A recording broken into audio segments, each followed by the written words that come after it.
I'm Tom Hartman in Washington, D.C., and here's what's coming up tonight on The Big Picture. Author Max Blumenthal will be joining me to discuss how Trump blew up more than 20 years of American foreign policy and what we can learn from his hardliner choice to be ambassador to Israel.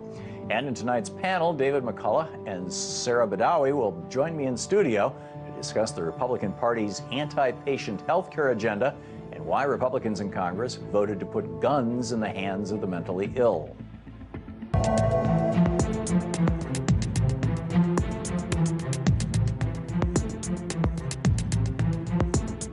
Donald Trump's nominee to become ambassador to Israel, David Friedman, faced protesters and scrutiny about past statements during a Senate confirmation earlier today.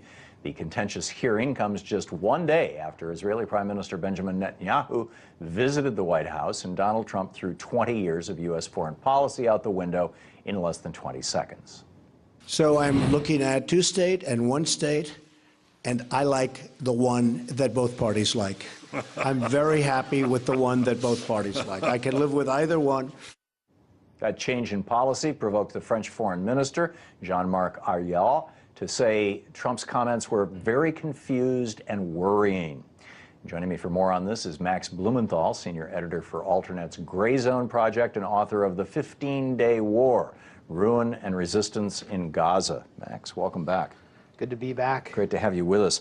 So just as a starting point, let's just recap. What is the two-state solution and what is a one-state solution? What are they talking about when they use these phrases? Well, first of all, I just kind of off the cuff wanted to comment on how awesome it was to see Joe Lieberman sitting right behind Trump's pick for ambassador, David Friedman, and sitting right behind Betsy DeVos, the education secretary. This guy almost was vice president under a Democratic administration. And actually what we've seen from administration to administration is a bipartisan consensus on what the two-state solution means on the ground. Now, a one-state solution means that there is no state of Palestine, that all Palestinians either have equal rights under the law and get to vote, which would actually mean the end of an ethnically exclusive Jewish state that's predicated on ethnic purity, very much like apartheid South Africa was. Or you have a one-state solution, which is the kind that the Israeli settlement enterprise is pushing, where Palestinians have formalized second-class or fifth-class status, and apartheid is formalized. They have certain rights as citizens, but they don't have the right to vote, for example. Right. And the two-state solution was supposed to be this idea of a Palestinian state alongside the 1949 armistice lines. It's sort of formalized in UN Resolution 242.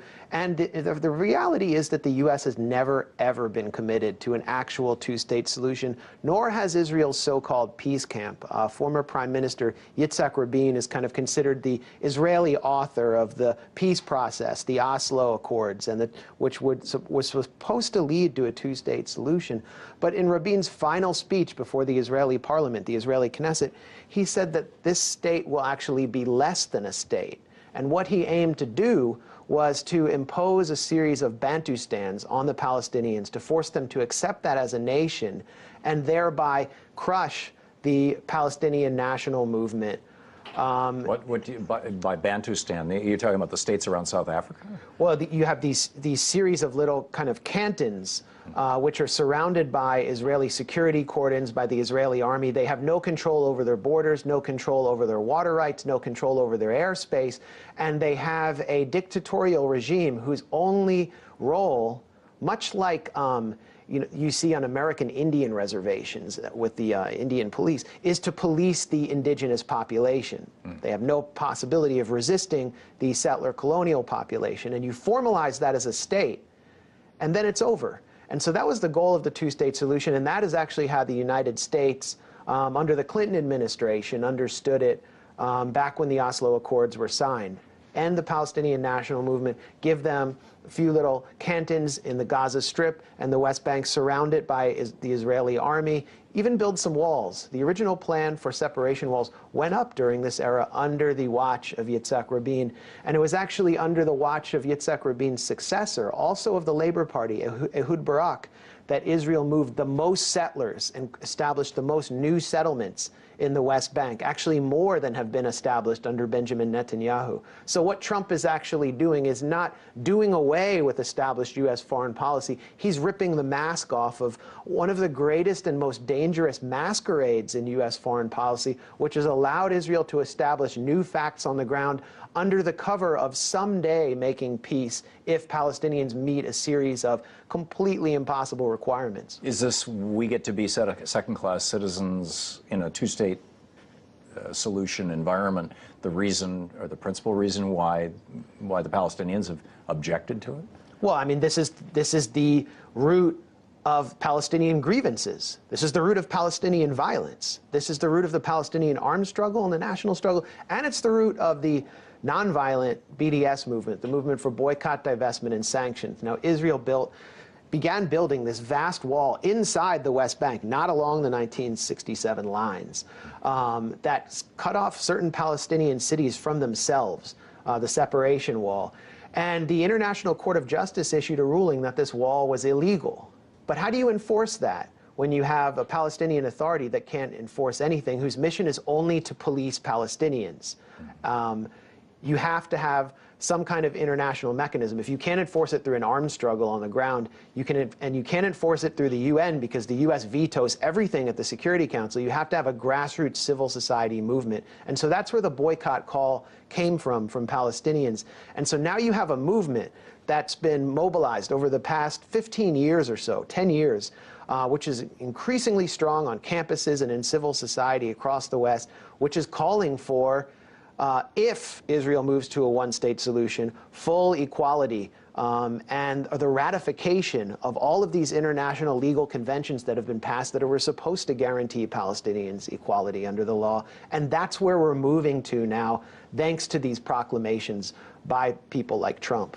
So we're moving in the direction of basically the resolution of South Africa, the dissolution of the apartheid state, and the integration of everybody? That actually sounds optimistic. Yeah, I mean, from my like the extensive time I've spent on the ground in Israel, Palestine, I don't even refer to it as Israel and Palestine, because if you're an American, you can travel freely through these settler bypass roads and go straight through the wall, whereas if you're a Palestinian, you'll be limited to these little cantons.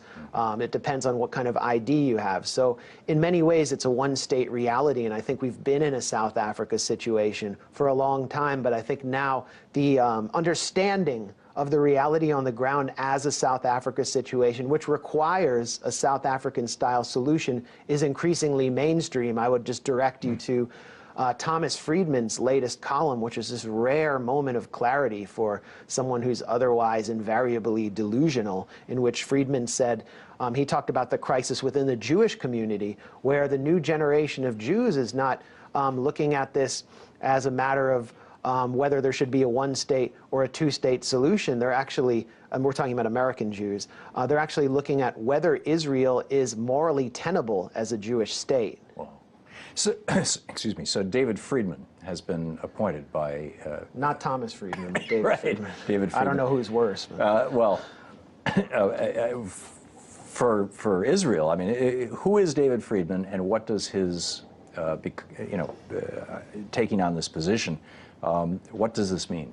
Well, you know, it's interesting. David Friedman's an American. He's being nominated for an American position, but effectively he will be a reciprocal ambassador between the U.S. and Israel, whose real roots in Israel lie in the settlement enterprise. He is the chairman of the foundation of a settlement, an illegal, very right-wing religious settlement in the West Bank called the Beit El.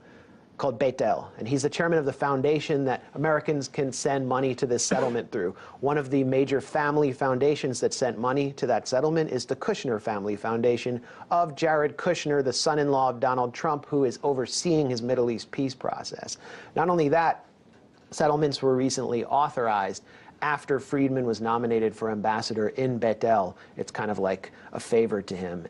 The Beit El Foundation also oversees a very radical online website called Arutz Sheva, or Channel 7, which promotes a nonstop deluge anti-Palestinian incitement. Rob Bryan recently wrote about that for us at Alternet's Gray Zone Project. And so you have a figure who's actually possibly more right-wing than Benjamin Netanyahu himself, moving in as the top diplomat, who has also said, two-state solution, no way. Right. Here's a clip from this.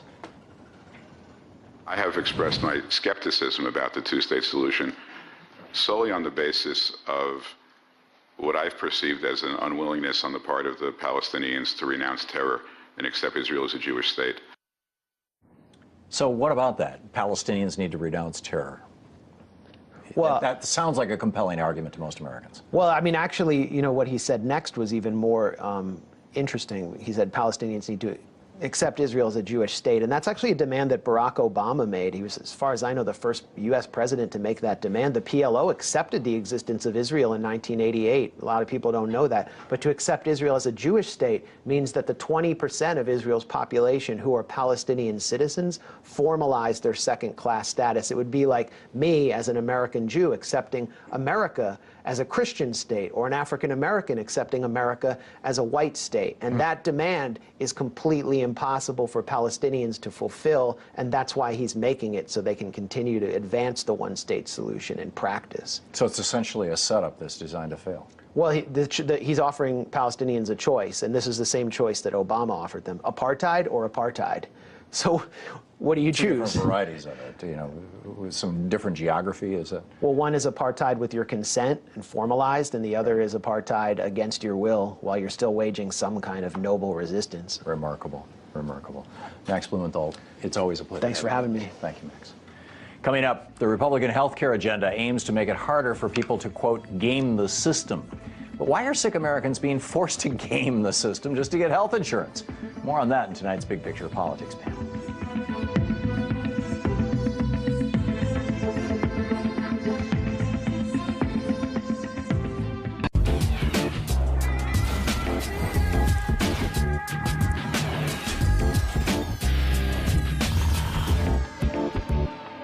I see no reason for a renewal of the Cold War because I think the basic interests of both the United States and Russia are compatible.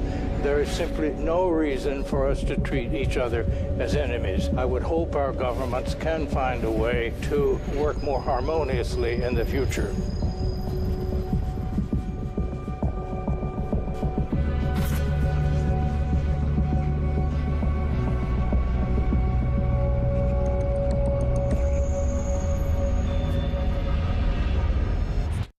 I'm Max Kaiser with more of my guide to financial survival. This is a hedge fund. It's a device used by professional scallywags to earn money.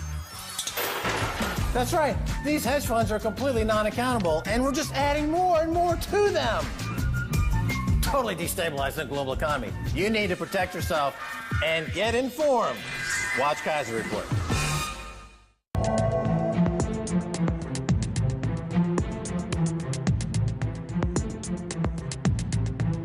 After years of anticipation, Trump and the Republican Party have finally begun to unveil their health care agenda. And to paraphrase CBS's chief Les Moonves, it might not be good for America, but it'll sure be good for those insurance companies. Jonathan Cohn at the Huffington Post explains that this proposal would change the rules for insurers that sell coverage through the Affordable Care Act's exchanges or directly to individuals.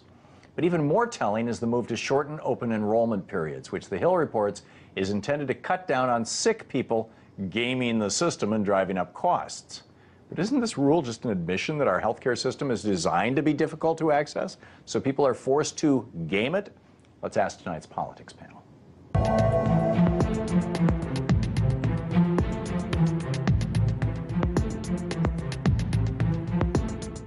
With me for tonight's politics panel are Dave McCullough, partner at Capital Media Partners, and Sarah Badawi, attorney and legislative affairs director at the Progressive Change Campaign Committee. And thank you both for being with me tonight. It's great to have you both back with us. So we've got a system here where people are trying to game the system in order to keep from dying. What's wrong with this picture? Sarah?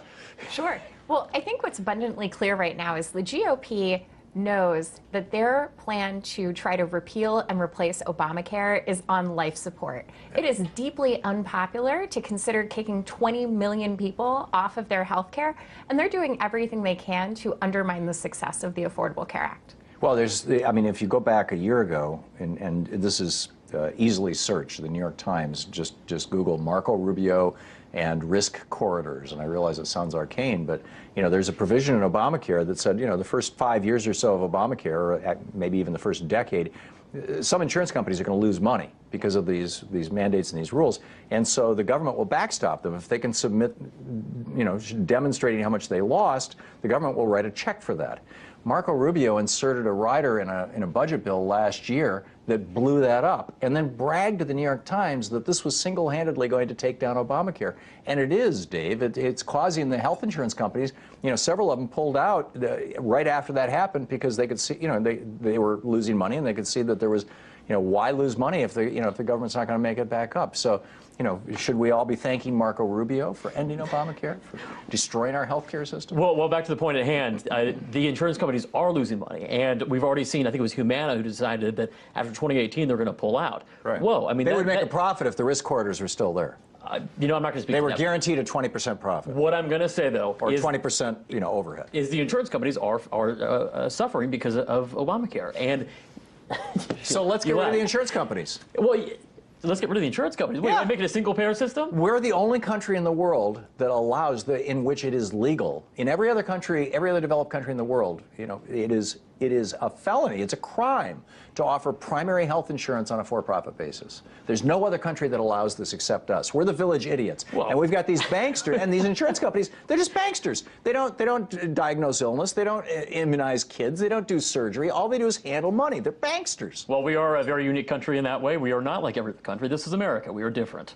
But again, going back to the idea that that's seriously your answer? No, that's not my answer. But if it doesn't work. If you're going to say that, well, everyone else does. You just said it doesn't work. You said they're losing money. I'm saying, okay, they're losing money. Let's get rid of them. We'll because save Obamacare was poorly written and poorly implemented. Back to the point at hand, though. Okay, so they were talking about shorting the open enrollment period, like it's some sort of, it's a very short amount of time. It's November 1st through December 15th is the new 6 proposed. weeks. That's plenty of time for most people to find a little bit of time to enroll for next year's health care, or if you already have health care, for it to just automatically roll over. But why make it harder at all when there are people in need that need this access to affordable health care? I mean, right now what I'm seeing is not only Donald Trump, but the entire GOP siding with big corporations that make billions in profits, siding over working families that just need a fair shot at getting an affordable plan. And right now they're doing everything they can to undermine that. I thought, Trump ran on, I'm here for the little guy. I mean, if we extended Medicare to everybody, the entire healthcare system's costs would drop by at least 20%. But that would turn us into a socialist country, which is basically the business of America. I'm not talking about a British system. I'm not talking about a socialist system. I'm talking about a Canadian system, a French system, a German system, a Norwegian system. Well, and this is a perfect opportunity to put their money where their mouth is. Let's increase competition by really pursuing a public option and force these insurance companies to play ball fairly. Yeah, you know who the most popular person in Canada is, Dave? Justin Trudeau. Tommy Douglas. No, Tommy Douglas. He's dead, but he's a saint. He's like their Abraham Lincoln. And what did he do? He started a single-payer healthcare system in Saskatchewan, and then it spread all across the country. He's Kiefer Sutherland's grandfather. He's insanely famous and beloved. Anyhow, in a 51-49 vote today, the U.S. Senate confirmed Representative Mick Mulvaney to be Trump's White House budget director. Mulvaney has spent years attacking the elderly and disabled by pushing to raise the retirement age and cut and cap and balance Social Security and trying to end Medicare as we know it. His quote. And as R.J. Eskow points out at the Huffington Post, the vote comes on the very same day that someone who is earning $1 million yearly salary will stop paying into the Social Security fund. That would be today. So instead of robbing working Americans of their hard-earned benefits by raising the retirement age or cutting benefits, why don't we scrap the cap on Social Security so that the highest earners continue to pay into the system all year round and the system is solvent forever? Why should Bill Gates and Donald Trump pay less into Social Security than any of us? Keep feeding into this thing, into Social Security. I mean, yeah, I'm a little bit nervous about raising the age too much. I mean, it's already going up to 67 because of what Reagan did in '83. Right. But when you have a system that is questionably potentially could default, that it potentially could go under, is underfunded. Yeah, okay, so there are a few You think questions about bricklayers should work till they're 70? Really? I'm saying it's individual responsibility. Okay, Sarah, your Well, thoughts? the big picture here, Tom, is that Donald Trump campaigned on not cutting Medicare and Social Security and helping many of his own voters stay out of poverty. And I think this selection of Mick Mulvaney, somebody who has actively gone on the attack against our social programs like Social Security and Medicare, putting him at the helm of the Office of Management and Budget is the exact opposite of what he campaigned on, and his supporters will notice, and the GOP will face consequences in 2018. Do you think, Dave, that his supporters will notice, or will Fox News be able to kind of skim this over with frosting? I'm serious. You keep talking about Medicare and Mulvaney. There's more to OMB than just Medicare. Mulvaney they do all the scoring for that. Mulvaney is known to be a fiscal hawk. He is known to be a fiscal conservative, and for Donald Trump supporters and a lot of conservatives in America, they will see Mulvaney as a positive step towards reining in excess government. Towards turning us into Greece or Italy. I mean, you're talking austerity. You know, when you say, you know, he's a deficit hawk or a fiscal hawk, that means he's a proponent of austerity. Austerity is a disaster in Europe. It's been a disaster in every Central and Southern American country that's You tried. can reduce the size of government without austerity, I think. Well, not to mention, when you look at the budget, we're talking about earned benefits. These people worked for years to earn these benefits. We can start somewhere else, maybe with the bloated defense budget first. Well, that would be a good idea. But you know, to get around to respond to that, you know, what the Republicans are saying is, we're not going to cut it for anybody who's over 50 years old, right? It's only going to be the next generation. Right. It'll be interesting to see what the next generation has to say about that. And not to mention, I mean, cutting Social Security is deeply unpopular. We know that an overwhelming majority of Republican, Independent, and Democratic voters actually support expanding benefits. This is the exact opposite direction we should be going with Mulvaney. 71% nationwide. Exactly. I tend to be on the side of not trying to reduce Social Security benefits, but at the same time, you have to make sure that it's manageable, that it's feasible, and that inefficiencies are worked through. There's a lot of room in every government organization. I'm not talking about cuts everywhere. I'm just talking about Social Security making runs on 1.5% overhead. But what I don't get is what's so magical about $127,000. You know, if you earn over $127,000, you no longer have to pay into Social Security. Well, that's why you need to go OMB director who does know that. I can't say I know the reason for that, and I'm sure a lot of people don't. But it's money interests lobbying to keep the cap. Yeah, I mean, why. it was back in the 70s. I was running a business and making enough money that I was no longer paying Social Security. And I had no idea. I think most people have no idea that there's a point where all of a sudden your paychecks get bigger because you're not paying into Social Security. And I said to my CPA, how did that happen? Why is that? And he says, well, they put it into law to protect rich people. I mean, that's really, I have not, and that was 30 years ago, I have not heard anything to contradict them. 40 years ago, I haven't heard anything to contradict that. I mean, it's just, it seems like that's what it is. So anyhow, moving along, the Republican Party and Donald Trump may want to make it harder for people to get their Social Security benefits, but they want to make it easier for mentally ill Social Security recipients to buy guns. That's right. In a 57-43 vote on Wednesday, the Senate voted to repeal an Obamacare administration rule that required the Social Security Administration to report the names of beneficiaries with mental impairments. The rule isn't scheduled to go into effect until December, and it would have only impacted about 75,000 people who are so severely mentally ill that they qualify for full Social Security disability. So why did 57 senators vote today against the interests of the 90% of Americans who want expanded background checks to buy guns, including people with mental illness? And why is this such a high priority for the Republican-controlled Congress? Could it be because in 2016, the NRA spent more than $3 million in direct lobbying on lawmakers, and that same year spent more than $50 million in outside spending supporting mostly Republican politicians running for office? Could it be? I mean, this just doesn't make sense on the face of it. I disagree. I disagree with that entire concept. You think mentally ill people should just be able to buy any old gun they want? No, I think people with due process and who have been convicted of a crime or have been judged by a court, not by a bureaucrat in some sort of fluorescent lit office somewhere in Nebraska. Who are they to say? In order to qualify for full Social Security disability because of mental illness, you have to be seriously diagnosed by a psychiatrist or a mental health professional who says, and it's very difficult to get full Social Security disability. I mean, people typically wait 2-3 years, even when they have, broken backs and broken legs and stuff. It still takes years. So these are folks who are, you know, severely impaired, Sarah. Sure. I mean, let's just put it this way. If you're so ill you can't manage your Social Security checks, you really have no business owning a lethal weapon. And if you disagree, there is a process by which you can appeal, and you will probably win if you are deemed well enough.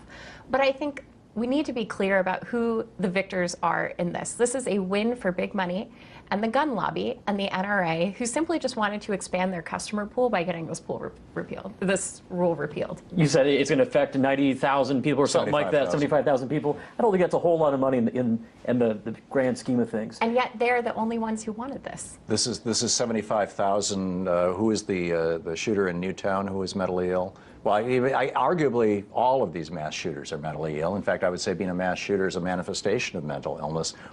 And it's always, you know, every time there's one of these shootings, the NRA comes out and goes, oh, well, we've got to stop the mentally ill people. And now they're saying, well, let's sell some guns to them. No, we're saying, my head is spinning. Due process. It all comes down to who does it. And if a court decides that... Who does what? Who shoots the people? No. Who should have the ability to buy a gun or not? It's in the Second Amendment. It is the Second Amendment which says that. For which a well-regulated is a militia? A God-given... It's a God-given right. Now you got me off topic. Okay. Should a court be the ones to say that you should not be able to own a gun? Should it be a doctor? Should it be someone, a bureaucrat? I think so. It should be a bureaucrat. we disagree on this. Dave, Sarah, thank you both for being with us today. Thanks so Thank you, much. Tom. It's great having you. And now the big picture fact of the day. The weed killer glyphosate has become so pervasive in our environment that one German university found in 2012 that urine samples from an urban population contain 5 to 20 times the amount of the weed killer that is legally allowed in drinking water. And that's the way it is tonight. And don't forget, democracy is not a spectator sport. Get out there, get active, tag, you're it.